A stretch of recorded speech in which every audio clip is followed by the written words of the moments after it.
Here on the Extreme Life of Matt Hardy, presented to you exclusively by Podcast Feed and AdFreeShows.com. I, of course, am Jon Alba, joined as I am every single week by the broken one, the woken one, the spoken one, the wearer of the 5 Cinco 5-star T-shirt.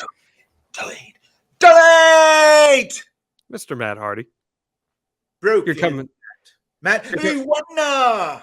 I was going to say, who are you today? Matt Hardy will not die. I am all of them. Okay. And they are all me. Multifarious. Matt Hardy. Matt Hardy, yes. That is an Excalibur buzz term if I've ever heard one.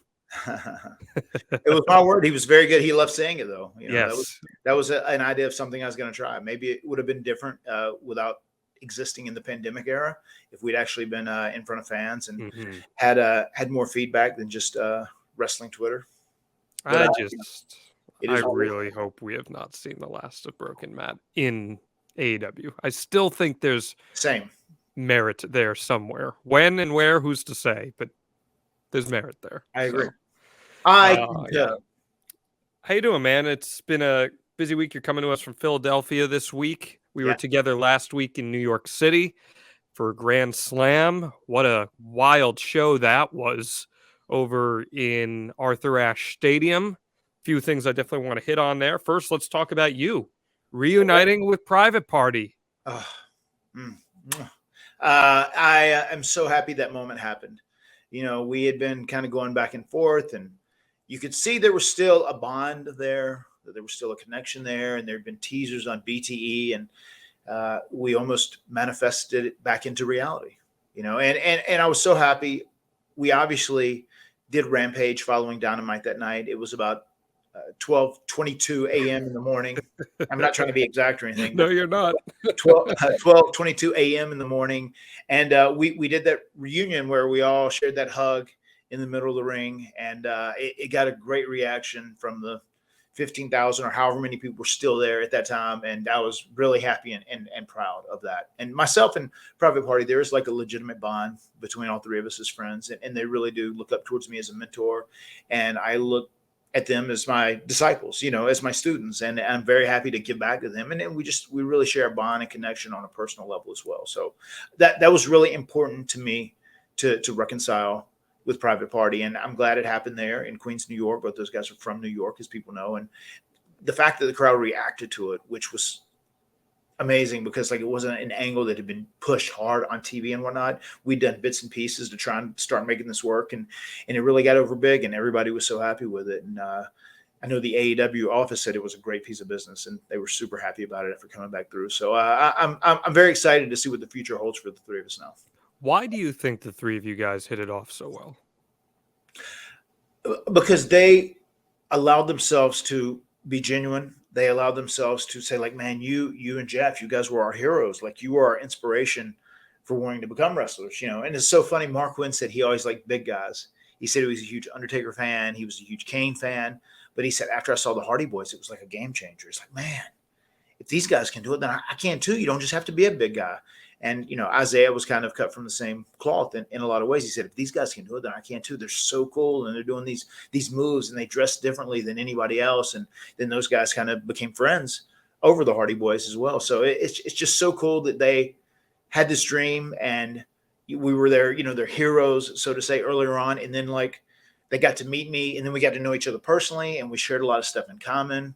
And then we just became like legitimate friends, you know. So it's a really cool deal. And even like wrestling Twitter or internet people, you know, like Private Party's got to get away from Matt Hardy, but they were like upset, you know, whenever we had to separate or leave, and they were so happy to be back with me, because, like, you know, it doesn't necessarily make a difference of what you see on camera when the red light is on, you know, after we go through the curtain. In the big scheme of things, I will always have Isaiah Cassidy and Mark Wynn's best interest in mind. I think one of the reasons you got that response at first was because people didn't want to boo you three. Like, I understood why you had the heel turn, and I understood why you did the whole big money Matt stuff with them. And in the end, in the long run, I think them being heels probably made them a lot better as baby faces. Absolutely. It just made them better overall workers. But the three of you are people that the fans don't want to boo. They watch you, they love you for your nostalgia and what you bring to the table. They watch them, they're great athletes, they're super charismatic. Isaiah is hilarious to watch wrestle. So they like the three of you guys. So I think now that all three of you are baby faces, that will play into things a lot better. And I'd love to see you guys make a trios run. I think it would be great TV. Same. I agree. I think maybe some Matt Hardy pep talks to Private Party backstage. That could be good television, getting you guys ready to face off against Triángulo de la Muerte, the Death Triangle. Look at that. Look at dropping some Spanish this morning. Just trying to impress Rebby. That's all I'm trying to do. Más fuerte que la muerte. Claro que sí. But yeah, I mean, that would be a lot of fun. If it's not going to happen with Wardlow and Jeff, I think Private Party is going to be the way to go here for you. Would you have interest in being Trios champ? Yeah. Absolutely, 100%. I would love to do a run with Private Party as a trios team and fight and challenge for the titles. I would love to do that. That'd be so fun. You've never been a trios champion, have you? I have not. No, I've never been somewhere regularly that there is a trio title available. So the AEW is the first place now. So that would be good. That'd be a cool notch to add to my belt. Actually, being a trios champion. And you come through the lineage of the Freebirds. So I do, yeah. I am one of the OG Freebirds in many, many ways. Exactly. Do you like trios wrestling? As a wrestler, how is it different putting together a trios match versus a standard tag? I do enjoy trios wrestling. I mean, I enjoy tag team wrestling because I think it puts just such a whole new perspective on a wrestling match. And once again, the trios just kind of ups that perspective just as well. I feel like when you have more men, it gives you more possibilities of different things you can do. You can do different and unique moves and different combinations and whatnot. It just gives you a lot more toys to play with. And I think you can really make a more entertaining match. Yeah, I'm all about some trios action. Okay. Well, maybe that's something we'll be seeing on AEW TV. If you want to see it on TV, tweet at Papa Khan, let him know you want to see Private Party and Matt Hardy challenge for the Trios Championship. I know Tony Khan's checking his Twitter, so if you just send those tweets to him, he'll be seeing them. Some other big things that happened at Grand Slam. Everybody loves the Acclaimed, Matt Hardy. Yeah, they do. Everybody loves the Acclaimed. Matt Hardy loves the Acclaimed. I know that that excites Anthony Bowens quite a bit. He tweeted that out when we shared that clip from our podcast. Yeah. You can check out in the archives, extremehardy.com. They got their big win against Swerve in Our Glory. And I got to tell you, Matt, this was one of the loudest pops I've ever heard in person at a wrestling show. It was chills inducing when they won. Did you get a chance to see the finish of the match? And I know you saw the promo afterwards that AEW put on social. What'd you think of all that in the Acclaimed winning? I thought it was great. I thought it was a great time for the Acclaimed to win. And I have to, I mean, I'll say first and foremost,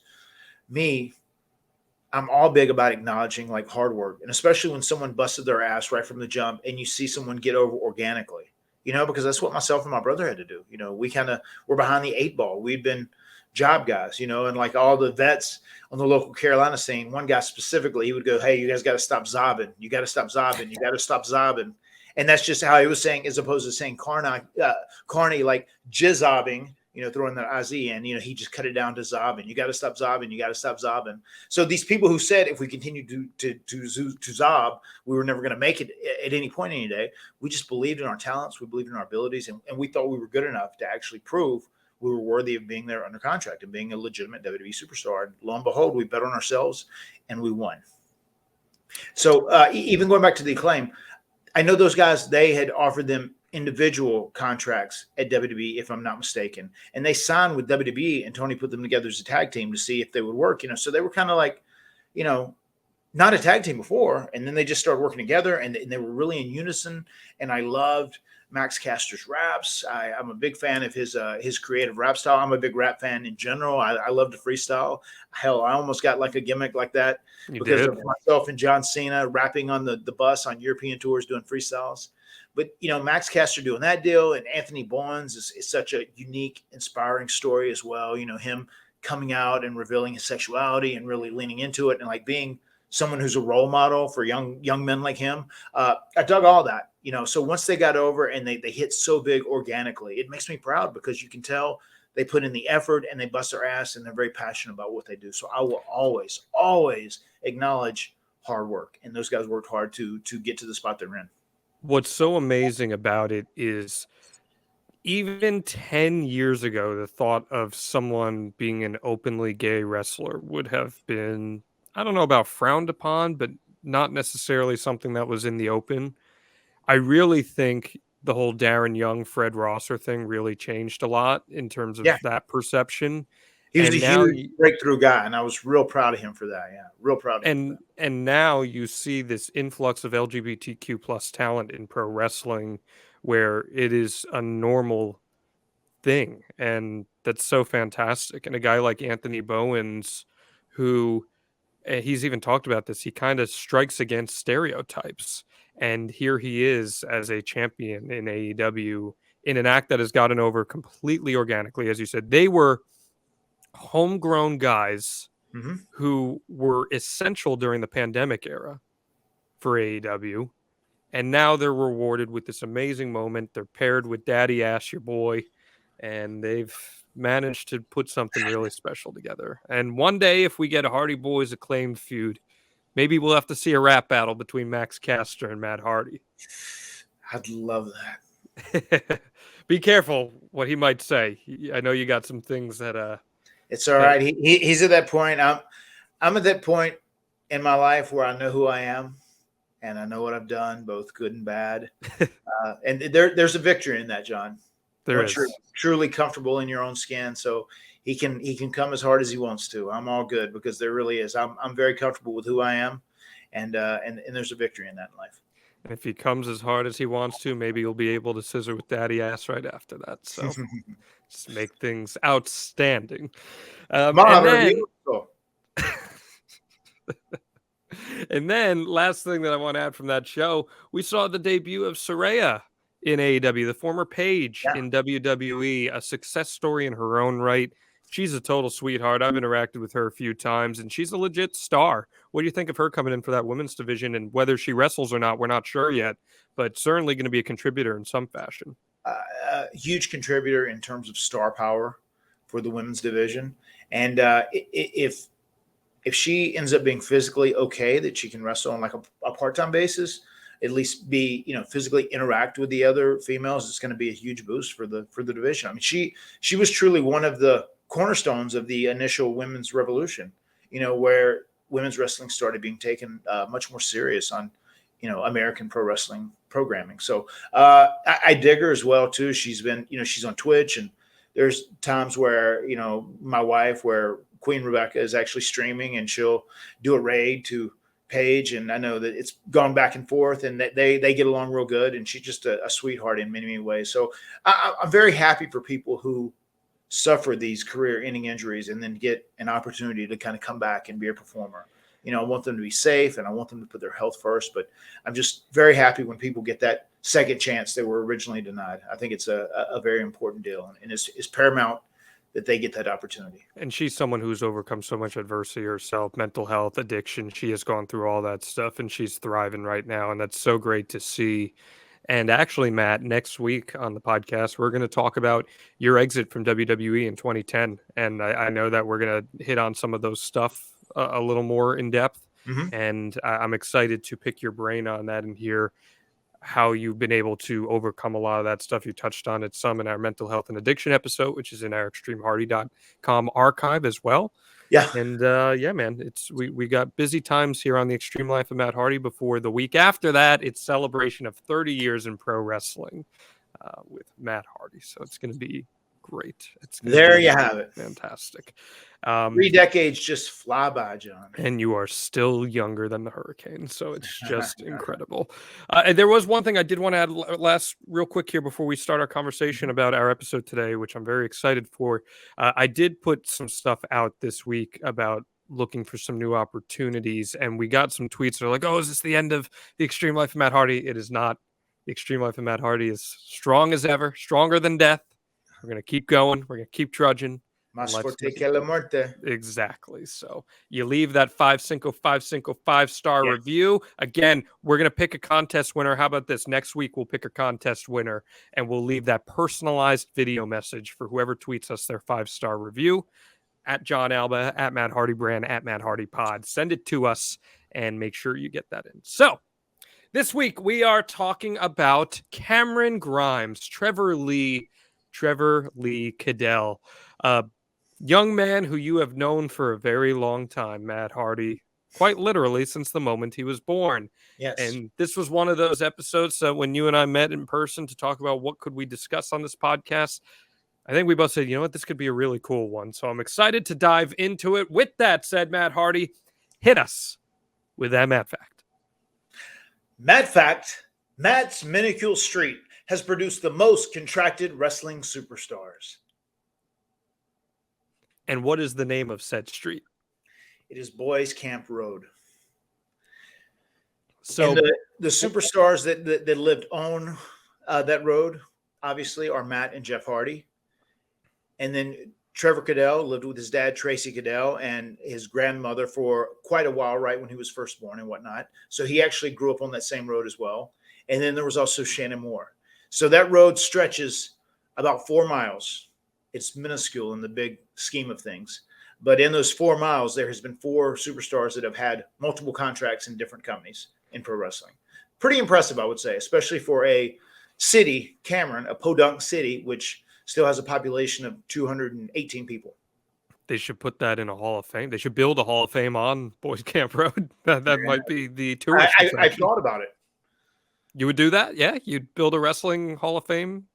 It wouldn't be specifically by my house, but we could put one on one end of the property. Maybe I could put it up by Senior Benjamin's and let him stand guard. I love that. Okay, so Cameron Grimes, on the surface, some people may not know that there's any association whatsoever with the Hardy Boys and the man who has been shot straight to the moon on NXT programming, but your ties actually run pretty deep, and it goes all the way back predating Omega. And that is around the 30 years of Matt Hardy. October 1992, you're finally having some quote-unquote real matches after your TWF run. Right. And we started back in 88, brother. 88, so we've already surpassed 30 years. I was in the TWF territory since 88, brother. How about that? Trampoline Wrestling Federation. Not only was I talent, I was 6 different talents, and I was also the writer. I was the producer, and also did all the video work as well. Were you booking travel too? Yeah, we'd have to walk outside to the backyard to get there. So I would book it though. I'd make sure Jeff was going in the right direction.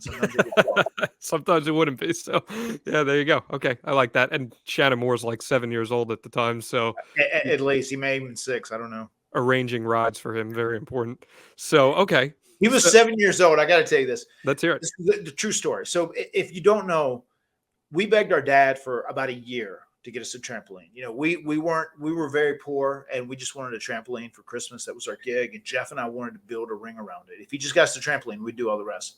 So he got us a trampoline. We're, young kids, teenagers. And we go out in the woods, in the forest, and we take an axe, we cut down trees, we skin these trees so that all the bark comes off the trees. We buy a garden hose, and then we take this wire that my dad had, and we run it through the garden hose, and we dig holes around the trampoline, and we put we square off a piece of the trampoline, so it's like a wrestling ring. And that was the TWF ring, the Teens Wrestling Federation, Trampoline Wrestling Federation. We called it both things for some reason. But there was a point where I was with Shannon, and he was so little, and I was high voltage, the mean, awful, evil heel champion, who more or less was a knockoff of like the Freebirds, Michael Hayes, and Jimmy Jam Garvin specifically. And I set Shannon up on top, and I was going to do a superplex, and I went to pick Shannon up, and I kind of lost my footing a little bit and my balance, and then I dropped him back, and I gave him a slingshot off the tree that was there, the hard tree that was on the top of the pole, and slingshot him off the tree. He's like, ah! He was crying. He got so upset. I mean, he was legitimately like 7 years old. and Jeff was like, dude, you can't do that to my friend, man. Like, he's little. You can't hurt him like that. That's messed up. You did that. And that's a memory that Shannon and I talk about all the time, giving him a slingshot off the pole, which was a tree that we chopped down in the forest in the TWF ring. And insane, man. It's probably better than those early WWF rings you came up on anyways. At least there was some give to it. The pole may have been, yes, it wasn't cement. that was young Kid Dynamo. I love that. So there are so many Omega ties to this, which if you haven't checked out our Omega episode in our archives, please do. It's episode 5, and it's one of my favorites that we did because it was a true love letter to independent wrestling. And that's where this whole thing starts. You're doing matches in October of 92 with a local promoter named Kenneth Morgan. He had a 20 by 20 ring, but it was only 20 by 20 because there was also a literal trampoline in the middle of said ring, and it was half constructed ring, half trampoline. What do you remember about that? Well, he approached us initially because he heard that we were doing all the trampoline stuff, and something that is so funny, and I'm sure it will probably make people question him, but like he just did it because he loved wrestling so much. So Trevor's dad, Tracy Caddell, was 6 years older than me, 5-6 years older than me. And as soon as I turned 16 years old on day one, whenever I was 16 and I had my license, I got in my dad's old car and drove it over to the gym in Vast Fitness Center and said, dude, I've got to work out. I've got to eat. I was eating just like nonstop beans. I was eating beans. They were the cheapest thing I could because I could afford, because I wanted to like gain size. I was like, dude, like wrestlers are 235, 240, 245. I have to gain weight. And then I went to the gym to start working out right from day one. And that is where I initially met Tracy Goodell. He was working out in the gym. And ultimately I ended up meeting Marty Garner, first name Sham, last name Payne.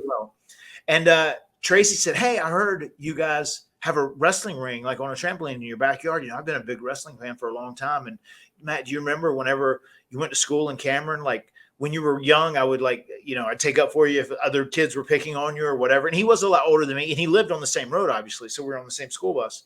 And I don't necessarily remember getting picked on. But I do remember him always having my back. And he would always like be cool. Like I was the young kid that lived, you know, 3/4 of a mile down the road from him. So he always was good. He said, hey, I'd like to come over and check all that out at some point. So that's how Tracy first got introduced to myself and Jeff. After I met him at the gym, right after I turned 16, then he came over and he was, you know, just having these little amateur matches with us on the, you know, the trampoline ring of the TWF.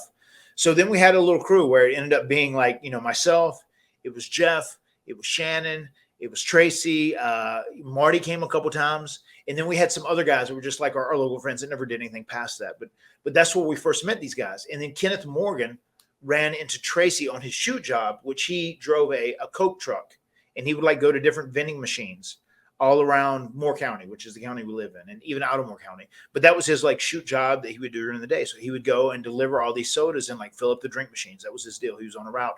And he met Kenneth Morgan on one of these. Hey, he said, someone has told me about you guys. You're doing all these crazy wrestling and you're even putting out, you know, these VHS tapes of your bouts in video stores locally, which that's something I did as a businessman. I like would take 2 VCRs and I would cut these matches together and I'd make it like a pay-per-view. Big Money Matt. Big Money Matt, yeah, anything for $1.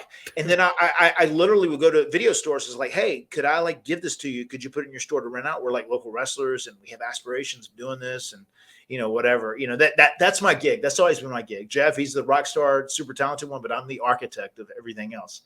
And then he asked Tracy, he said, hey, I actually have a ring I built and it's 20 by 20 and it has like a real ring on each side, but in the middle, there's a trampoline. So you can do all these really crazy high risk maneuvers. You can run and springboard and jump out of the ring. And I've got a booking at the Moore County Fair. And if you guys would be willing to come and work for me there, he said, I'll pay you. I'll pay you. And then as soon as Tracy hit us up and told us he'd learned this info, we're like, hell yeah, of course we're in. You know, so that's the mark of our very first match where we got paid. The guy got paid $300 overall for the whole event. So I think we all got like $25 that night. You know, we had a show of about 7 or 8 different people, and we all wrestled 2 or 3 times each with hoods on or whatever in different gimmicks. The first appearance of Will the Wisp probably happened on that night. If it didn't, it happened very shortly thereafter. But that was the first time that we really caught the bug, because there were about 300 or 400 people standing outside the ring, and I was the heel, and just to get booed and for Jeff to get cheered, it was, dude, we were hooked right from that moment. We were hooked. So you knew Tracy through the grapevine prior to that? Yeah, yeah. Well, Okay. we went to school together. Right. We were on the same bus, and his parents knew my parents. Okay.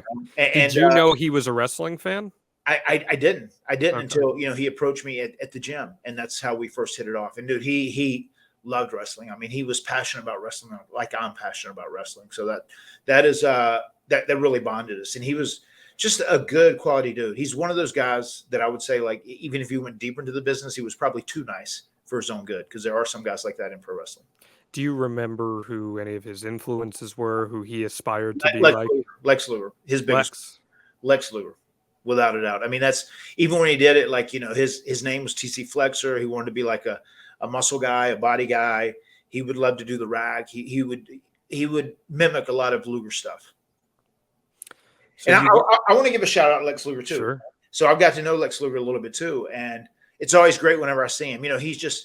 He's like a reborn man, and I see him at cons and stuff recently, and he'll be on Twitter and he says, "Man, I love the stuff you post. How it's such a good combination between work and real life stuff and whatnot. You'll do character stuff, but then you'll do stuff with your kids and your family." And such a sweetheart. But one thing I've never told him this before, and I admit to at some point, like I'm a big, like, when I would do, especially early in promos, and I still do it now, I'm a big hand talker. When this and da and da and da and blah and blah blah. I got that from Lex Luger, without a doubt, because I loved his promos at many points in his career. And he wasn't known as like the best promo guy ever, but just the way he spoke and his mannerisms and his conviction on things, I really dug. And I feel like whenever I would do promos as high voltage back in the day on the trampoline, I was a very much a hand user just because of Lex Luger, and he would do it too, where he'd make his points and be moving his hands as he's doing it, and I loved it. I met Lex for the first time at StarCast, and he could not have been nicer. Could not have been nicer. He's such a sweetheart now. He has come such a long way personally, and I know he's had to overcome a lot of health issues, and I'm glad to see that he's still out there doing stuff in the public forum, because he has a lot to offer people. So that's a cool little anecdote you shared there. So Tracy's a big Lex Luger guy. You guys are having these matches in this 20 by 20 half trampoline, half rig ring. Right. And then in 1993, the East Coast Wrestling Federation is born. Yeah. And your partner is Tracy Caddell. Yes, it is. I was just going to say, there were also other shows that Kenneth Morgan did. I don't know if you could look them up or they were listed. We also rented out the Armory about a month after that fair show and did a show there, which was, once again, I think we still ran as, we became ECWF, but I think we still ran it as TWF, but we really didn't even say what it stood for. We ran the Armory about a month later, and that was just unbelievable. It was just such a hard job putting that ring together there and moving it. Whenever it was at the fair, it was just at the fair, and it had been set up days before, so we had to get in the building that morning and then get out that night. So I remember it just was so time consuming trying to put that ring together because it was so intricate. And then we did a show outside in a Kmart parking lot at one point, and we also did one outside of a parking lot at Piggly Wiggly. So we had a few of those TWF shows with Kenneth Morgan, but Kenneth realized pretty quick after 4 shows that he wasn't going to be making $1 million running the TWF. So he decided maybe this isn't for me, whatever. And also during that time, I had done a couple matches with Stallion as well. So I had started branching out and wrestling in a legitimate hard ring too. And myself and Tracy offered to buy the ring from Kenneth Morgan. So we I was hauling pound straw at that time. That was my main gig. And I worked at a car wash right when I first had my license too. So I tripled up on both of those. And we gave him, I want to say $800 for the ring. And then we took it and we converted it over to a legitimate hard ring. And then we were going to run our own shows as ECWF, the East Coast Wrestling Federation. And myself and Tracy Goodell, we were ready to take over the world. Where are you even storing a ring like that? We stored it at Tracy's place. Okay. Outside. So it got rained on all the time, which was crazy. Not great for the infrastructure of the rings. No. So why was Tracy the guy? Why did you trust Tracy? Once again, I had known him since I was young, and I'd been around him a lot. And then once I got to know him a lot better, he was a very decent guy and a good human being. And you could just detect that vibe from him. And he was a guy, I was in school then, obviously, and he was a guy that could still go out and like he worked a regular job, but he had different days where he could go out and he could do stuff that we need to do. Like if he was going to go and go to businesses and try and get sponsorships or do this or do whatever. And there was a point like when I had first started wrestling during that time, I went out to UNC Charlotte for my first year, so I was doing a gig where I'd go out and I'd go to college all week long. And then I would come home for the weekend and we would, do our wrestling madness. I was going to college and then still taking up my wrestling hobby, which seems so crazy, but like, as many weekends as I came home and avoided partying and doing crazy stuff in college, I mean, I really wanted to make it as a pro wrestler. So that was like my drive then. Yeah, you and Clay Aiken attending school, according to RJ City. So right. It's the first time I'd ever heard that. So that was the more you know with RJ City. So you're doing that, working the part-time gig and wrestling and going to school. A lot of moving pieces here in hopes of fulfilling your dream. Right. In 1993, though, Tracy's dream comes to an end. He's involved in a car accident, and that unfortunately ends the physical side of his prospective pro wrestling career. What do you remember about that night? What happened, and how much of a blow was that for you guys? It did for a while. He did wrestle after that, John. He did. Okay. He did. He was off for probably a year. Wow. He was a guy who worked so hard in the things he was doing. And I'll, to the best of my recall, which I feel like I'm pretty good with this, we were getting ready for this big show. We're going to have the first ECWF show. And I remember he was like up super late at night doing stuff, and he was designing tickets, and I had worked on the program a little bit too, and he was getting this stuff printed up. He was doing things. And then he literally was going to work the next day, and he fell asleep at the wheel. And he ran underneath the back of a transfer truck. And I remember he had to have multiple surgeries. He lost his gallbladder. He was in the hospital for many days after that. It was a very, very serious crash, and he was lucky to have lived. He was cut out with the jaws of life. Wow. Whenever that happened. So we ended up postponing that first ever show for a month later because of that whole incident. Had Trevor been born yet? Oh my God. As far as the timetables go, do you have Trevor's birthday there? Trevor's September. Well, so we're doing this episode because this week, Trevor celebrates his. He's 30, correct? It was. Well, no, he's 29. 29. Yep. Mm-hmm. It was 93. Okay. No, he would have been on the way. So that's really difficult. You got a kid on the way. Yeah. You're in the hospital going through all this stuff, and this is a close friend of yours, and I have to imagine that hit you guys pretty tough. I'll never forget getting the call that day that it happened to him, and I feel like in the beginning, it was extremely concerning because they just weren't sure like if he was going to make it, because they just said he was in a terrible accident and he was lucky to be alive, and now he's in the hospital. And I remember that call very vividly for sure. Yeah. So he ultimately walks away from it, but the injuries add up. And I guess maybe if he didn't immediately retire, ultimately it does lead to his in-ring retirement. But he does stay involved. But in that year, 1993, September 30th, as we celebrate his 29th birthday on the Extreme Life of Matt Hardy, Trevor Lee Caddell is born in rural backwoods North Carolina. Actually, he was born in was it Southern Province? I'm trying to even remember. It was either in Southern Province or Sanford, but he was born in a legitimate hospital in a little bit bigger of a city, because there is no hospital in Cameron. Well, no, I know not in Cameron. Yeah. Yes. But as you would say, it is in the middle of the forest, as my wife likes to say over and over. Our internet's bad because I live in the middle of the forest. But I do remember getting the call that Trevor had been born, and then I actually swung by the hospital the day of, and was able to visit with Tracy and see his new baby. And Tracy was just so proud and so happy. So you were that close with him, where it was, hey, my first, is he his first kid? Yeah. So my first kid is born. His first kid and his only kid. His only kid. So my first kid is born. Come meet the baby. You're closer than friends at that point. You know? Oh yeah, we were extremely close at that time. I mean, and on top of just being great friends, we were also business partners. To a degree, we were trying to make something happen. Did you know little Trevor Lee Caddell would go on to become a big time wrestling superstar right then and there? You take one look in his eye and just, you knew. I did, as the days went on, I have very strong memories of him when he can first walk, and he can't even walk that good, like once he's 1 year old, and the ring was outside of Tracy still, and we still kept it there. Because like I didn't have the room, and my dad didn't want that shit in our place, so he's like, keep that shit over there. And I remember when he learned how to walk, he would be in the ring acting like he's running the ropes. I mean, he watched wrestling from the very beginning, and he loved wrestling as he was following, Omega and the things we were doing there, with ECWF to NFWA, through Omega.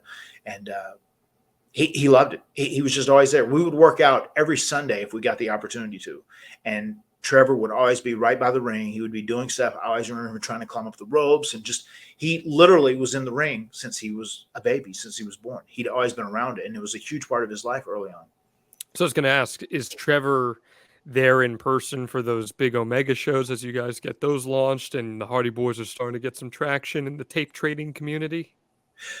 Yeah, he was there for a lot of those, and I remember a lot of times he'd be there with his mom, and then like once the show was over, his mom would take him home, and then myself and Tracy and Jeff and Shannon and Marty Garner, we're all we have to take down the ring, we have to mop up the armory, we have to do this and whatever, because we want our deposit back, our $150 deposit back, so it would always be a late night for us. And then once we would finish up, it was such a brotherhood though too. We would usually all go to like a Waffle House, or if we were somewhere that had like an IHOP or a 24-hour place, we would all sit, we would eat, and we talk about things.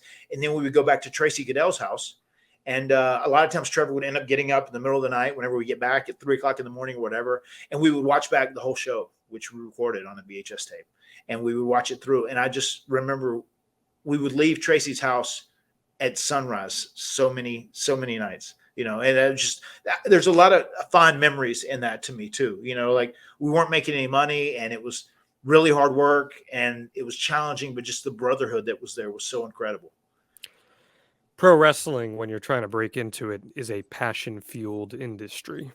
And as we discussed on the Omega episode, that very much was an ode to the love and the passion that goes into wanting to make it in independent wrestling. Yeah. So when you say something like that, it resonates, because I can even think back to the first few shows that I was working in this small little, it was called Cityside Restaurant. It was a small little banquet hall in Brewer, Maine, and this small group of guys putting on these shows in front of maybe 100 people, if that, in a ring that was a boxing ring converted to a wrestling ring. And after the shows, you would go and you would just talk about how great the show was, and you'd review every single little thing about the show, go through it. And there is such a brotherhood that is built through that. And I would have to imagine, if you're around the Caddell family household all the time, you're almost becoming like a quasi uncle for Trevor there, if you're always present in his life. Without a doubt. I mean, I feel like he had that relationship with, with myself, with Jeff, with Shannon, everyone. Yeah. When do you first remember hearing that he might want to become a pro wrestler? Well, even before we go there, I want to go back to a story. We also, our gig was, as we were trying to make it, we knew we had to keep up with whatever current products there were. And we would always watch pay-per-views at Tracy's house. And we would all chip in. We would all pay and watch the pay-per-view, because we had to stay up to date on the current product, right? So there were so many times, Trevor would be there. He'd be so excited to watch wrestling, because now we're watching the biggest wrestling there is, where we all have aspirations to go one day. And Shannon had just bought this motorcycle, right? Shannon had just bought a motorcycle. He was very proud of it. He wanted to take good care of it. And Jeff had bought one too. And I want to say this might be after we're doing pretty good on the indies and we're starting to make some money, and I'm working multiple jobs, but they just got these motorcycles like they're hot shots. And I'll never forget, it was a Sunday where we're watching a pay-per-view at Tracy's, and Shannon's bike is out there parked and like leaned up against a tree, I want to say. And he just bought this thing used, but it's virtually new to him, obviously. And Jeff had his bike as well. And they always shared a very special bond as well, Jeff and Shannon, especially during this time and this day and age. And all of a sudden, Shannon came out, and his bike, it was on the ground, and it was like scratched up and messed up a little bit. And he was very frustrated about it. And then like Trevor was over in the ring, like running around. And then I remember Shannon saying, like, Trevor, did you knock my bike over? Did you push my bike over? And Trevor's like, no, I didn't. No, I didn't. And it reminds me so much of how Wolfie does now. Like when you can tell Wolfie's lying. He's like, no, I didn't do it. And Wolfie has it. Wolfie would put the heat on somebody else. He'd say, no, Barty did it. Barty did it. The master of chaos, Wolfgang. Oh my God. Barty. He is the great grandfather of chaos. And then Shannon was like, okay. All right, whatever. And then we're in there. We're watching the wrestling match and whatnot. And like Trevor would always like run up to people and he would like hit someone with a tackle, and the guy would bump down. Oh, like you bump for him. I got you. Okay. Always, and we would all do that with Trevor when he was a little kid. And he ran over to Shannon and like gave him a tackle, and Shannon's like, oh, and then Shannon grabbed him, picked him up, and power bombed him on the floor. And Shannon said, "That was for my bike."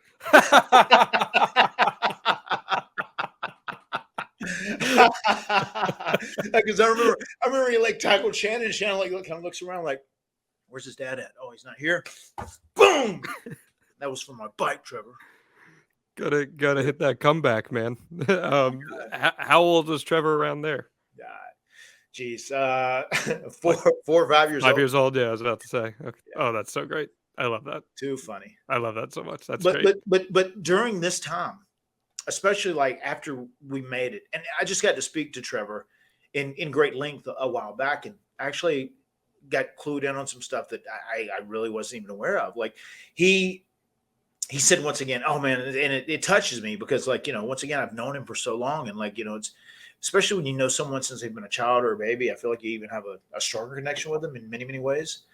And he just said, like, I just remember after you and Jeff made it, and you guys were from Cameron, and that's, I lived a 3/4 of a mile up the street from the Hardy compound. And just like, you guys were my heroes. Like, you have these big houses. Like, nobody has houses like you guys in Cameron. And you have this property. And like, you guys are in all these magazines. You're on the front of these covers. And like, people love you around the world. And it's just like, oh my God, like, if they're from the same place I'm from, like, if they can do it, I think I can do it too. Like, they motivate me to. They inspire me to. And he shared that with me. And just even gives me chills. It's just, you don't even realize while you're actively doing it, how many people you touch and motivate and inspire. And it's just so overwhelming once you're able to kind of grasp it all. And it makes me so proud of the things we did and the things we accomplished. And like, it was all happening so fast in real time. You really never stop or slow down to think about it because you don't have the time to in reality, because it's always a go process. But Trevor always wanted to be a wrestler when he was young. And then eventually Tracy and his wife, Angela, Trevor's mom, they split up, and it was a pretty ugly divorce. And it led to Trevor really almost half-assed disowning his mom for a long time. Really bad, really ugly. And then they'd split. And then there was a point where Trevor didn't follow wrestling anymore, and he kind of fell out of it. And this is something he told me last night. I didn't even know he fell out of it this much. And then he was just like, well, I'm going to be me. I'm going to do my thing, whatever. And then like once Jeff came back to WWE in 2006, and that run we had in 2007, 2008, 2009, like 2008, 2009, he said he started watching us again because he hadn't watched in, several years. And then he like fell in love with it all again. And then that's when he decided, like, I am going to do this. Even though, my dad, was involved in wrestling, and I ended up having a bad experience because my family disintegrated in front of me. And I felt like maybe wrestling was responsible for it. It wasn't. But then like he fell in love with it all again. And once again, it was because he was following myself and Jeff. And he's like, man, these guys are still doing it again. And they're like still on top and still killing it. And I want to do this. I want to do this. And that's when he like made up his mind and decided 100% that he was going to be a wrestler. He's around you in a very transformative part of your life and his life. When you're 5, 6 years old, you're incredibly impressionable. And in your case, you guys are in your early 20s. It's a pivotal moment in your life as you're trying to set forth on this path of wrestling superstardom. Trevor, I'm only 9 months older than Trevor, so I'm around that age too. And this is no secret. I've talked about this with you before. Like, seeing guys like you and Jeff, it was immensely impressionable on my pro wrestling fandom because you guys were larger than life doing things that other guys didn't do. So I resonate with that tremendously, that it strikes that fire and you're like, oh man, that adrenaline rush, that is so cool. I'm doing swantons off my banister for better or for worse. But of course, I was warned not to try it at home. But nonetheless, John, not to interrupt you, but you wouldn't believe how many kids have told us over the years. I mean, for like the last 10, 15 years, I got in so much trouble because I did swantons and leg drops, and I broke my parents' bed or I broke my parents' couch. I've heard that thousands of times. I've told you, you were my guy. Kurt Angle was my guy. I cracked my head open doing an Olympic slam on a bed. It was bad, but I never tried it at home. Okay, so my point being here that it's an immensely impressionable time in his life, and then you said he goes away from it, but he comes back to it in his mid-teenage years, early teenage years, where he's seen you guys. And yeah, I was amped too. 2006, seeing the Hardys reunite, that was a big deal. It was a really big deal. So I think that all tracks pretty well, because around 2009, he makes his debut at 16 years old, which is so wild because so few wrestlers have actually wrestled at 16 years old. Take me through the training process there for him. Is Tracy involved with that? Is there hesitance involved in letting him get involved in actually pursuing it? How involved were you personally in that? No, Tracy was super supportive and he was proud of him. Tracy loved wrestling so much, and Tracy said this to me multiple times. He said, it just wasn't in the cards for me to make it, especially after the wreck. And just, I physically just wasn't able to, but you guys have. So like, if my son can make it, that's all I want in life. Wow. So Tracy was like his agent. I mean, he did as much as he could to help Trevor out in many ways. And then there would be times where Jeff and I, we were obviously very busy at that time, but whenever we were around, we would definitely talk with Trevor or give him advice and tips. And one thing I got to say about Trevor right from the jump, he was like a sponge as far as like taking in info, and he really listened to things. Like, he was so smart fundamentally. Like, we didn't have that kind of advice when we were coming up because we were just on our own, just kind of figuring it out and making it up as we go. So we were obviously, the spot monkeys. We would just do everything. We would go nuts. We were doing, PWG style, when we were doing early Omega stuff and our own promotion and whatnot, and a little too much. And looking back, it'd been nice if there would have been someone there to be a guiding light and kind of just like, hey, slow down, like make this stuff really mean something when you do it or whatever. But Trevor knew that right from the jump. And since day one, he was working. He's always applied that. And that's something I'm damn proud of when it comes to Trevor. And Cedric Alexander's another guy who's a great example of this. Yeah. I'll never forget, just to go on a tangent for a second, Cedric was trained by George South more than anybody else. George South and Sting, but George South more than anybody else. And I remember, like, I'd seen Cedric, and he worked with Trevor a lot, and I knew he did great stuff. We'll talk about that on this episode. Mm-hmm. Yeah. But it was 2013, 2014 when I was doing some indies, and it was a deal Thomas Simpson had hooked me up with. I'm working with Ring of Honor or TNA, whoever this time, and I'm doing this indie, and I'm working Cedric, and I'm like, well, I'd kind of like to keep it simple. And he said, oh yeah, of course. Like, I'll grab you and I'll stop you and we'll work a hold and do that. And dude, Cedric is so good. Like, he gets how to wrestle in front of the appropriate crowd. And Trevor's like that too. Trevor can go out and do a PWG style match and go crazy, but he's also very smart. He knows if he's in a Southern crowd that just wants to be entertained, he knows how to work. So kudos to both those guys for learning that at such a young age. I'm not exaggerating, and I'll hit on it later too when we get to some of the NXT stuff, but I was blown away by how fundamentally sound and smooth Trevor Lee was in those earlier years, and he's being exposed to such. I mean, listen, man, he's 29 this week, but he's now a 13-year veteran at 29.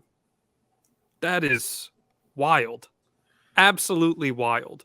Yeah. But 16 is a young age to break into things. Your brother knows that firsthand. That's around when he was getting his stuff going. And on June 19th, 2009, he makes his official debut he makes it with the Carolina Wrestling Federation. He loses to Chase Dakota at CWF Mid-Atlantic. Do you have any recollections of that territory? They ran from 2000 to 2019. Yeah, I was buddies with the guys who ran that. And if we were ever home and we could like catch a show, I remember catching some shows. And like later on, we actually did one of the Broken Hardys Expedition of Golds at CWF, actually. And that was one of the things that we really requested to do and like put on TV, which was really cool. So I knew those guys. Jeff Rudd, one of the guys who was the brains behind that, he came up with Shane Helms and Mike Howell at the same time. He was like one of their boys. Those three and Chuck Coates, they were like, that was their traveling group in the early days, and they worked quite a bit. And then our traveling group was, myself, Jeff, Jason Arndt, Champagne, and Shannon. And then we connected and hooked up. And that's when they really helped Omega grow quite a bit. I bring them up because I've seen a lot of independent wrestlers in their early years. They get very comfortable with just one promotion to start. That becomes their home promotion. They get their bearings underneath them, and then that's when they start to kind of expand their spheres of influence. And that's really more or less what Trevor is doing here. He spends the first 6 months of his career working there. His first match outside of there is in February of the following year with Premier Wrestling Experience. But those transformative early months for wrestler's career, would you recommend them getting comfortable in one place before they try to find other promotions to work for? Give some young up-and-coming indie talent some advice here. Would you advise that? Would you say go out to as many different places as possible? What does Matt Hardy say? I say work as many places as possible. Okay. And that's one of the first things I tell young talents. And I think it is great to kind of like designate promotion as your home base. And that's the main place you're going to work for. And you're going to give them priority on bookings. But I think it is paramount to get out and work for as many different people as possible. And that way it helps educate you and you help learn different nuances of the business, because there's going to be promoters that want things done differently. You're going to have different workers. There's going to be a different style. And the more you can kind of have the sprawling range and the sprawling ability to work for different people and work under different circumstances, it helps you become a better pro wrestler. Did you get a chance to see any of his early matches in person? I do. I remember seeing a few of them. I remember catching some on tape. Tracy was so proud. Tracy would try and he'd pin me down and put in Trevor's match. So I'd watch it. I would be happy to as well, but that was it. Tracy was, especially once he started getting out more from that one promotion, his home promotion. I know Tracy was working really hard to try and book him and help him expand as much as he could early in his career. Sometimes when you have a parent pushing you, you can grow to resent them. Think of all the sports parents out there that just push their kids to the point where playing the sport doesn't become fun for them anymore. How did they navigate that? Because evidently they had a great relationship and there was mutual respect. Yeah. Their relationship was very different. And Tracy didn't push him in a way like, you're doing this for me. I feel like Tracy pushed him in a way like, I'm going to help you, son, as much as I can to achieve the dream we have for you. And they were like all they had. His mother was out of his life at that point, and it was just Tracy and Trevor, and they shared an incredible bond. And I got to say, the way he loved his child and the way he went so hard for his child was very motivational to me later when I would have children. And it was a great example of how to be a parent and be extremely supportive and try and give them everything you can. And Tracy did. Tracy literally tried to give Trevor everything he possibly could. I mean this in the best way possible. I don't mean this at all in like a backstabbing, living vicariously through your kid way. But being able to see his son start to climb the ladder a little bit, get some traction under him in the wrestling world, do you think that was fulfilling for him since he didn't get a chance to do that? Absolutely. Absolutely. And I hate that because Tracy loved it so much. He's someone who deserved an opportunity, and it was taken away from him very early on. And, that's extremely unfortunate. But the fact that he got to see his kid be as successful as he did, and right before his dad passed, Trevor was able to tell his dad, I've been talking. I think this NXT thing is going to work out, and they were talking about things, and I'm sure that nothing made his dad more proud. Yeah. And I guarantee you, wherever his dad's soul is right now, it is as happy as it can be to see his son as successful as he is. Yeah. Well, the career trajectory keeps climbing up here. I was going through his cage match, and I found a match from CWF in December of 2010. Talk about talent, man. In that area, that North Carolina region has got some incredible talent that comes up through it. This one match, Hangman Adam Page and Caleb Conley defeat Cedric Alexander and Trevor Lee. Yeah. Not too shabby, right? That's 2010. They're all in the very wee days of their career, but you're on your way out of WWE at this juncture. Mm-hmm. What was the level of talent in that territory like, and was that something you were looking forward to working with as you were going to be potentially hitting the indie scene here? Yeah, I mean, I knew these young guys. I remember coming off whenever I started wrestling again after I took some time off to get myself right. I remember doing some Ring of Honor stuff and then like following up on some of the talent that was around. Trevor was doing good. Adam Page, once again, was someone that a lot of people were talking about. Shane Helms, I got to give a shout out to my old ancient friend, Shane Helms. He's always had his finger on the pulse of talent. He always knew that Adam Page was special. He was, at the time too, he was very much assisting Trevor on things too, giving him advice, talking to him. And he was very much keeping up with stuff like CWF stuff. So he had told me like how great Adam Page was, and he told me how great Trevor was, and like that Omega when it was relaunched later on, that was Shane Helms who was doing the booking for it. So he was very much on top of the indie scene. So I was very aware there were a lot of guys that had a ton of potential coming up. Did it cross your mind you might get to work with Trevor at some point? Oh yeah, I know I would. I almost felt like it was a guarantee, and I thought that was going to be super cool. I always dig stuff like that when you meet someone when they're a kid and then you get to wrestle them when they're all grown up. I say this all the time when I think about the Ass Boys. I think about them being with Billy Gunn as little kids, even like not even Maxwell and Wolfie's age, Wolfie and Barty's age, backstage at house shows in Florida. And then I think about Devon's kids as small little kids, and they're big monsters now, so they kind of get frozen in your mind like that. And I feel like Maxwell and Wolfie and Barty are going to be frozen in a lot of people's minds once they're all grown up and kicking ass. That's so cool. October 12th, 2013, Trevor makes his Omega debut. This is the relaunched Omega. It's a win against Chip Day. What did it mean for him to be involved with Omega, considering there's so much of that in his blood, his wrestling lineage? He was there for those early shows, as you said. How special do you think that was for him to be involved with the organization? Oh, I mean, I'm sure it was huge for him, because he grew up watching this, and this is something that, his father created. Me and Tracy Goodell, we were the backbone behind Omega when it was all said and done. Later on we had Thomas Simpson, T-Dog Thomas Simpson. What's going on, buddy? We had T-Dog come in, and he obviously, when we were young, broke kids, he was able to give us money, and we were able to buy like a new, very good, legitimate ring. And he bought us guardrails, and he was able to invest in us because he had a job and he was very financially secure then, so the dream began though with just me and Tracy Caddell in the very beginning. And that's something that can't be spoken about enough, right. without myself and Tracy, my life looks very, very different. And a lot of people's life looks very, very different. So, I know it was a huge deal to Trevor when he was growing up because he was part of that brotherhood, and he would always try and get up in the middle of the night and come watch the show back or whatever, so yeah, it was definitely special to him. And I know myself and Shane, in our conversations, we were just excited to have him in Omega because he was now the first ever second generation Omega guy.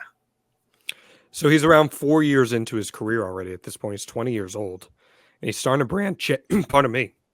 Let me preface. I had the COVID booster yesterday, and I was like feeling great yesterday. I'm feeling great, and the other boosters and shots I got never really affected me. I was just a little tired. This morning I woke up and I was shivering, and I've got a concert to go to tonight in the city, and I was like, oh no. So I'm getting all those electrolytes in right now, Matt Hardy. We're gonna power through this. I'm ready to go here.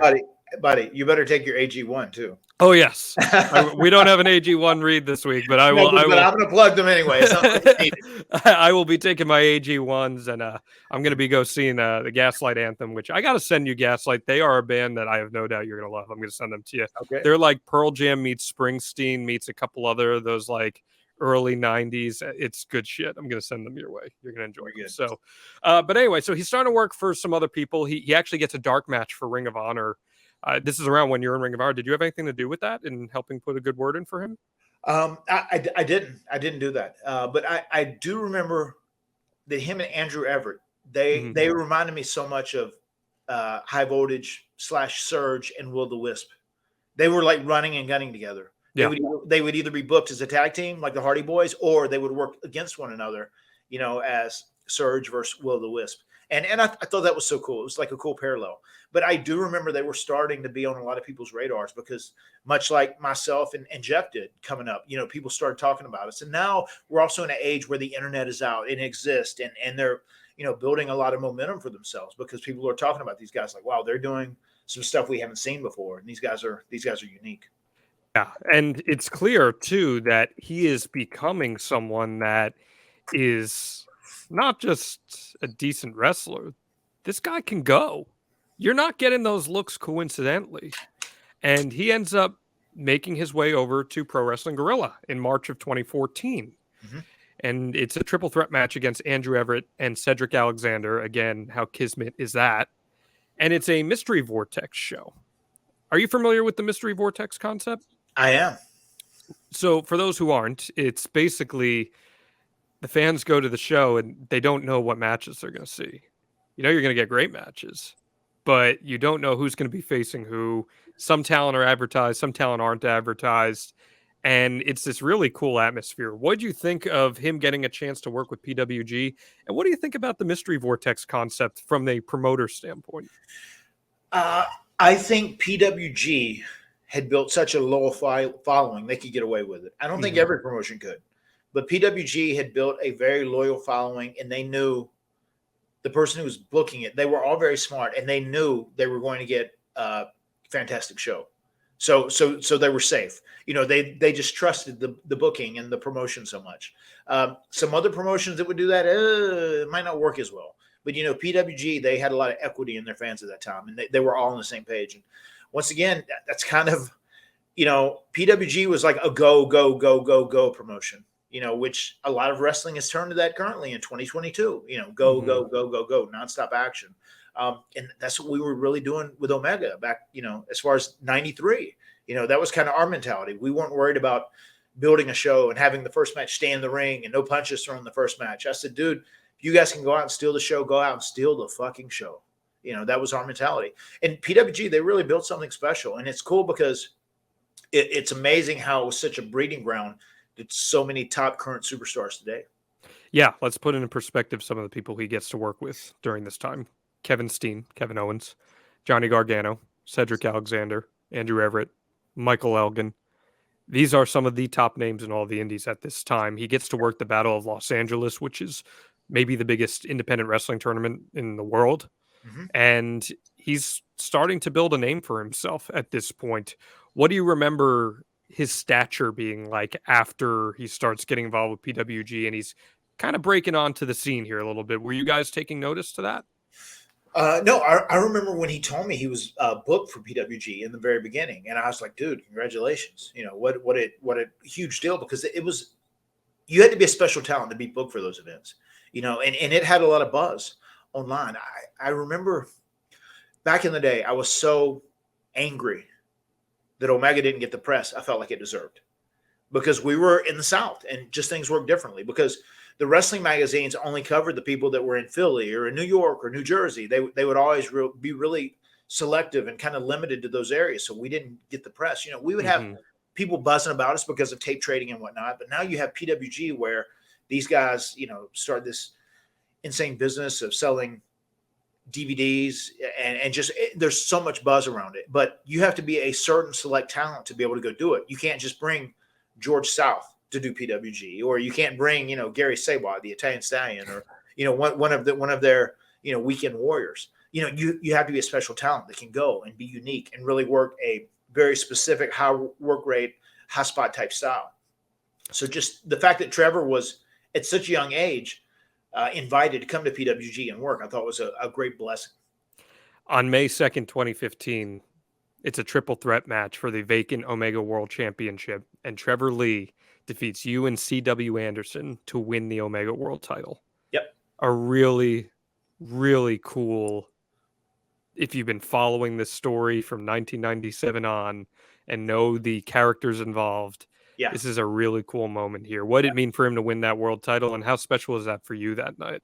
I mean, it was special for everyone all the way around. I remember when we talked about that, and Shane and I were on the exact same page, because Shane was booking all the Omega stuff then. I was just more or less a performer, and then I'd come to show, day of show, and then I would put my 2 cents in on everything else. But like from the very beginning, we always said like, we should do this with Trevor. And it's cool too, because you never know where. At that point, I was guessing if Shane ends up promoting Omega as a regular deal and it tries to grow, it's going to be great for Trevor's equity, because now he's the first ever second generation Omega star. And now he's, been the world heavyweight champion. So it was almost, I feel like, in size, it's not like we have some massive company and doing TV, but it was just like to kind of give Trevor credibility, even in the Omega ranks, much like when myself and Jeff, we defeated the Acolytes for the World Tag Team titles. It was us being the champions helped us, because that title was like elevating us. And even the mindset behind putting the title on Trevor was because the Omega heavyweight title was going to elevate Trevor in our area. So even just to hold it for a little bit was such a great rub for him. The first time Jeff and I won the tag team titles, the titles elevated us. The second time we won the titles, we elevated the titles. That's the difference between those two things. And you can hear about that in our archives last week with our Unforgiven 2000 episodes. It's an episode you do not want to miss. It's a really good episode. I liked it quite a bit. I thought we got into a lot of good wrestling psychology talk in that episode. So go check that out if that's something you're interested in. But because Matt Hardy, you're a no good piece of shit, Carney son of a bitch asshole, in November 2015, you defeat he and EC3 in a 3-way for the Omega Championship. You just can't let those up-and-comers get over in your territory, huh? Did you actually quote that from memory, or did you read it? That was from memory. Okay, wow, was it right? I think it's close to right. Okay. I don't know if it's still one of my favorite things. So good. The straight-laced nature in which Hangman Page said that to the camera is an all-time AEW moment as far as I'm concerned. 100%. Yeah, I need to post that every so often just to get people's memories. It's so fucking great. It's gold. Get that to the trolls in your mentions. Just quote tweet them with that video. That's it. You're all good. But yeah, you can't let the little guys get over in the territory, huh, man? No, it wasn't my idea. I was just doing what I was told, brother. Shane was the booker. But it was one of those things too. Like Shane was running quite a few shows then, and we'd had some super successful shows. He had great houses, and he was doing a good job. And as I've said many times, there's no secret. My old friend Shane Helms has a brilliant mind for pro wrestling, and he was doing a great job with these shows, and he really had his finger on the pulse of like the current up and coming talent, that was on the scene. So we ended up putting the title back on me once again, just for like name credibility, so that whenever you could run shows, you could say like, Matt Hardy's the champion, or Jeff Hardy's the champion, or whatever. And that was kind of the mindset behind doing that. But it also gave Trevor that rub. Now he was a former world heavyweight champion, and just put equity in him. It's a money-grabbing, Carney son of a bitch, piece of shit asshole, for the record. Oh, there we go. Okay. You were very close. Very close. Money-grabbing, Carney son of a bitch, piece of shit asshole. So I'm just racking up those YouTube strikes for cleanliness for us to monetize this video right now. But anyway, around that time, he begins working in TNA. And you're right there reuniting with Jeff at the same time. He and Brian Myers even win the TNA World Tag Team Championship. They defeat the Wolves in September of 2015. Did you play any role in bringing him in there? That was during the Jeff Jarrett invasion, right? Yes, the GFW stuff, the Global Force stuff. Yep. No, I mean, they had that deal. We knew it was happening, and I thought it was cool. It was very cool to be there working with Trevor on the same roster, but that wasn't something we were responsible for. Gotcha. TNA was bringing those guys in. They'd worked out that deal with Jeff Jarrett. Jeff Jarrett was bringing his main guys. Well, it's got to be pretty special for you, though. You're working TV with this literal kid. I mean, he was a kid that you knew, and now you and Jeff are there with him. And he actually becomes a staple of the X Division. Mm-hmm. January 30th, 2016, he wins the X Division Championship from Tigre Uno at Lockdown. And he does it with the help of his new manager, of all people, Shane Helms. There you have it. Shane Helms with a damn green jacket on all the time. Yes. Helms Dynasty. Let's break that down real quick here. Shane working with Trevor, a guy that he's known since he was a little kid. Yeah. What did you think of that pairing? I thought it was great. I mean, and whenever you put Shane with those guys, I mean, it's very reminiscent. Shane Helms with Andrew Everett and Trevor Lee is very reminiscent of Matt Hardy with Private Party. Very reminiscent, because you have two guys that are up and coming young flyers. that have a ton of ability and skill, and now you're putting them with a very seasoned wrestling mind who can really help them with the fundamentals and help them with storytelling and help them with pacing and whatnot. And I feel like that's the benefit I've given Private Party, and that is definitely the benefit that Shane helped to give those guys at that time. The X Division has a long and storied history. AJ Styles, Samoa Joe, Christopher Daniels, these amazing talents that have come through there. And Trevor Lee has a pretty damn good run as X Division champion. Yeah. Quite a feather in his cap, isn't it? Indeed, man. Indeed. And I remember being very, very proud of him when he was doing that. And it was so great to see him being spotlighted as such. And once again, his dad was, happy to the moon during this time as well. Yeah. Well, as you said, Andrew Everett joins them in April. They form the Helms Dynasty. And we would see them appear in Tag Team Apocalypto, which we watched with Danhausen. Apocalypto, Apocalypto, Apocalypto, Apocalypto, Apocalypto, Apocalypto, Apocalypto, Apocalypto. The commercial that we did for that, I think that when Broken Matt wakes up from the dream and sees it in a dream, one of my favorites. That was a fever dream in and of itself, that whole match. And that episode is really worth checking out in our archives. That is the Danhausen episode. Yeah. So we had a blast watching that back, and Danhausen popped big for the reunion of 3 Count with Shane Helms and Andrew Everett and Trevor Lee. So this is a chance now for Trevor Lee to pay it forward to the old grizzled veteran that is Shane Helms. Give him a moment. Who came up with that spot, and what did you think of the execution of it? I mean, we knew right from the jump we wanted Shane to have a couple of reincarnations from the lake, and it was rather chilly when we were doing that. Shane's like, "Man, you don't expect me to go in that fucking water, do you?" I mean, you got to be kidding me. You don't expect me to go in that water. What's up with that? What's up with that? And I was like, "Well, Jeff and I would, man, but we're hardcore." It was great though. The fact that we knew we were going to be able to get a couple. 3 Count is something I'd always wanted to do with the Lake of Reincarnation, especially once it got established and over. And I was licking my lips, and I was like, dude, we got to get these circles made, and it's just going to work, man. It's going to be great. But just the fact that we got to, have him be Shane Helms in that damn dastardly green jacket, a member of 3 Count and the Hurricane on that night was a lot of fun. And that's just something that we were both in agreement that it would be super good and super entertaining. Myself and Shane were in agreement. And quite a burial even happens there too. Oh, yeah. Even the man with 3H would be proud. Yes, the man with 3 H's would be proud of the way we buried this young, upcoming talent. And what's so funny is that the man with 3 H's is very fond of he is. Cameron Grimes' talent, which is amazing. He is. So January 7th, 2017, this is a cool little nugget here. It's a Joker's Wild first-round matchup in Impact. And for the first time ever, and to this day, the only time ever, you team up with Trevor Lee in a losing effort to Moose and Davey Richards. How cool was that to team with Trevor after all these years, man? It was cool. It was fun. I want to say we did that taping on a day where I'd already wrestled a match, maybe. And I remember I was just like, I'm like dragging and tired, whatever. I feel like we did like Moose, delete, Moose, delete, Moose, delete, if I'm not mistaken. That's my fondest memory from that match. But I remember wishing we would have had a little more time, or I would have actually had a little more energy, because I was kind of dragging. I want to say that was my second or maybe third appearance of the day, whatever, because we were doing one of those big mass tapings. But I did think it was very cool to actually say that we've been on the same side. We've been a team together now. So in 2018, as Trevor is really starting to pick up some steam, as you said, he's kind of knocking on the door of NXT. There have been some inquiries made. We lose Tracy. Tracy passes in the summer of 2018. It's in July. Trevor is just 25 years old here.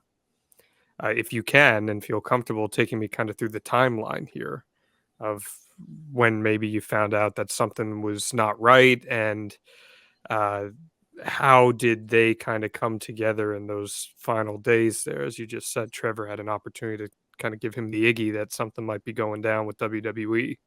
Yeah.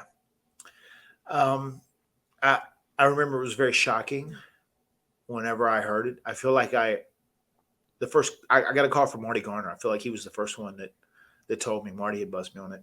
But I remember hearing from, Trevor and Tracy's new wife at that time.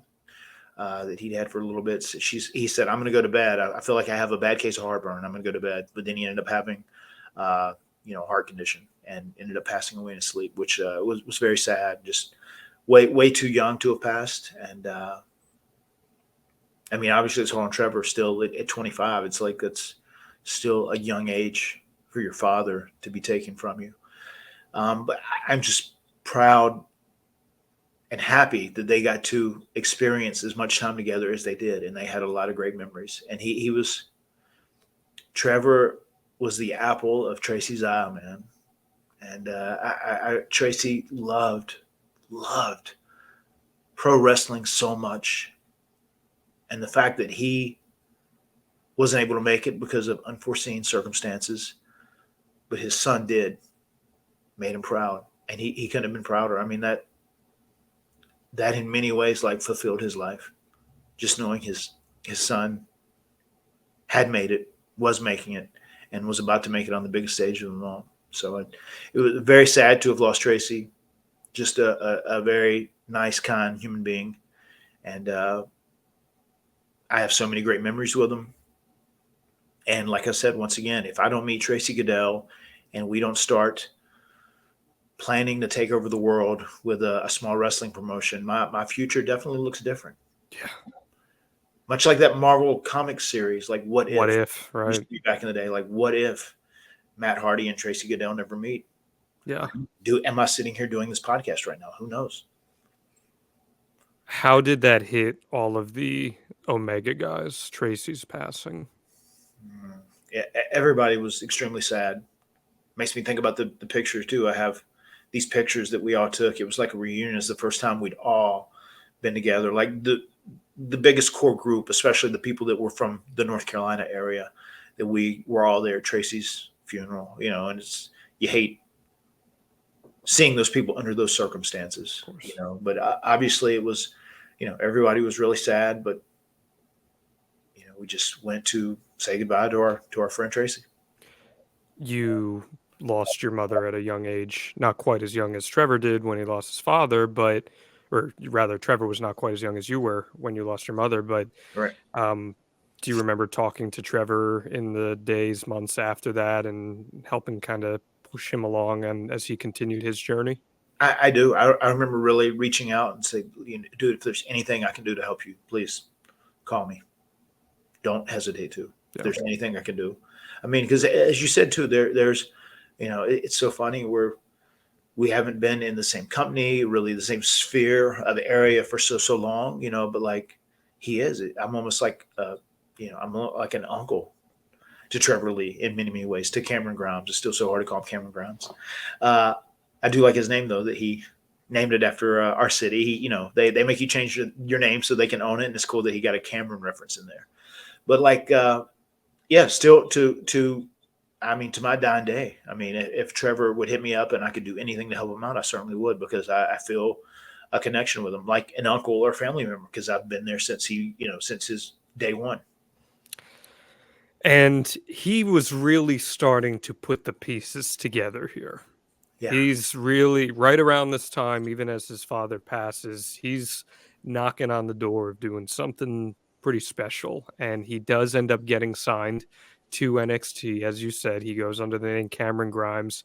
And he goes to the finals of the first NXT breakout tournament. And he loses to ACH. But I even remember that summer, everyone's talking about, hey, this guy, he showed something in this tournament. And you're still in WWE at the time. You're not in NXT, obviously, but do you remember having any eyes on him as he was starting to make a little bit of a presence there? I remember congratulating him. I would remember sending tweets out every so often to like try and promote him or, acknowledge him. Not like the way you acknowledge Roman Reigns, but of course not. Nobody does that. A different acknowledgement, acknowledge him and that he's an up and comer. But I had all the confidence in the world he was going to kill it and do great. So it's cool, man. It's cool watching his journey, because once again, it's just a different bond. It's not like a friend that you meet that like you meet them midway through life and you guys are friends for a long time. I mean, this is someone you have met from his origin. So it hits a little different when you have a connection like that. So I just can't tell you how proud I am of him. A little side note here too. We also put him in the Hardy Show, a project that we did a while back, and he when we were talking about this yesterday, he said it's so funny how many people come and say, "Oh my God, I can't believe Cameron Grimes. He was the kid from the Hardy Show." It's funny. That was the whole line. Like we would do some sort of scene, and then we just cut the camera to Trevor out of the blue, and you go, "It's funny." You know. I love that. And he has a decent little run when he breaks into NXT, but things catch fire last year. He was away due to a knee injury at the end of 2020. And during his time away, and this is a shoot, he buys AMC stock and he makes a little bit of money on AMC stock. And as you told me, he sent it to a writer, and I believe that's been put out there as well. And GameStop stock is actually going up at this time, and he leverages this all into this super niche character that leads to him becoming the richest guy in NXT, and he develops this to the moon catchphrase that gets really over with the crowd. And here's this guy now, Matt, who is a great pro wrestler, but he's finding a character to sink his teeth into. What were your impressions of all of that? Man, I was so proud at how far his promos had come and speaking, because he was always really shy and quiet early on, and like he really came out of his shell, and his promos were really so good, and he seemed super confident. And I loved how he said stuff with conviction, and you would really buy into it. This sets up a series of really great vignettes with Ted DiBiase, the $1 Million Man. Grimes would go on to bid for something like an item, like a watch or an expensive item, and then those are really good vignettes. Ted DiBiase would show up out of nowhere and outbid him and frustrate him. Yeah. And this is getting over real big at this point. This is some of the best stuff on NXT programming during that summer. And LA Knight, the former Eli Drake, would align with DiBiase. He'd attack Grimes, and Grimes would actually turn babyface. The crowd's really starting to get behind him. They bring the $1 Million Championship back for this, and Knight wins it in a ladder match, and Grimes has to become his butler. There are these great parallels to old school pro wrestling storytelling here. This could have been a storyline in the late 80s, early 90s. And Ted DiBiase is playing a perfect role in it, where eventually Grimes saves DiBiase from Knight attacking him at NXT TakeOver 36. Grimes wins the $1 Million Championship in a big moment. Man, did you get a chance to see any of this stuff as it was happening, and what were you thinking about it? I did. I followed quite a bit of it. I didn't get to see it all, but I everything that I saw, I liked, and I thought it was so cool. He was in such a big angle. That was like such a high profile angle. What a rub, right? That's the $1 Million Championship. That is this iconic prop in WWE lore. Yeah. And he gets to win it. Yeah. Yeah. Very cool. I think that's a hell of a testament to his journey. And one thing that I really resonate with him, Matt, is he's a great character wrestler who can go in the ring now, and he elicits emotion from the crowd. Right. That to the moon is something people connect with, and they feel with that. And when people feel with pro wrestling, there's nothing better. It's the best feeling in the world. So where he is right now, I know he hasn't been featured too much on NXT lately, but what do you think of his run so far, and what do you think he's capable of becoming? He's just 29 years old. He's just coming into his prime right now. As long as Cameron Grimes, Trevor Lee can stay healthy, Trevor Goodell can go all the way to the top, to the moon, even to the moon. I think he has all the tools, especially given the right story and the right persona. He has the in-ring. I mean, he's a freakish athlete. Like, on top of being super agile and super extremely fast, he's also like a super strong, like freaky strong. And he has all the attributes needed from a physical standpoint and from an athletic standpoint. If he can be put into the right scenario with his character and his story, I think he could be at the very top of the food chain in WWE on the main roster. Do you see any of Tracy in him? I do. I see a lot of the passion that Tracy had, just the love for actually performing, just being in that ring where it's not even necessarily about how much money you're making or how many television screens you're on, or, what's the finish of the match, just like loving the performance art that is pro wrestling. And I feel like that's how Tracy Goodell was, and I feel like his son Trevor Goodell also shares that same attribute. Is there anything else you'd like to share about Cameron Grimes, Trevor Lee here as he celebrates his 29th birthday and we wrap up this episode of The Extreme Life of Matt Hardy? I would just like to tell everyone, I would like to encourage everyone to go out and wish Trevor Lee Caddell, Cameron Grimes, a very happy birthday as he turns 29 years young. The future is very bright for this young man, and I'm very happy that he is going to continue the tradition of Cameron, North Carolina. And maybe once Jeff and I finally retire, that he can actually make his hometown Cameron, North Carolina, as opposed to Raleigh or whatever they made it. They made it somewhere different. Just they didn't want to do Cameron because Cameron is so iconic for being the Hardy Boys' hometown. He's billed from Burlington, North Carolina. Okay, Burlington's what they went. Yes. Which I'm pretty sure, isn't that where the CWF was? Yes, that's where they ran. So he actually did live there for a while too. Okay, so there is some validity to it. Yeah. What a great episode this was. I love these Omega-centric deep dives, and I told you I've always been a big fan of his work and seeing where he is and hearing that personal connection to you. It just makes me want to root him on even more and see what he can accomplish as he goes on.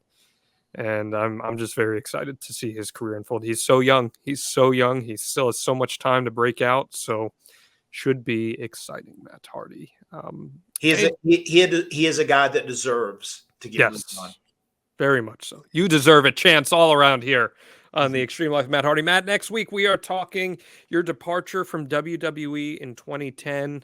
We'll lead up to it from Jeff's departure the year prior, and it's going to be, I expect, a pretty heavy episode, but I think people are going to learn a lot, and it's going to show how you truly are stronger than death. And I'm very excited to pick your brain on that. And it's going to be a great one. So make sure you guys subscribe if you have not yet to The Extreme Life of Matt Hardy. How many stars should they be leaving for us? You should be leaving 5 5-star reviews. That you should. We'll pick a winner next week in our contest. Check out boxofgimmicks.com. You can put that 5 star t-shirt that Matt Hardy's wearing on your back as well. And of course, check out the House Hardy Twitch stream. You never know what's going down there. You never know.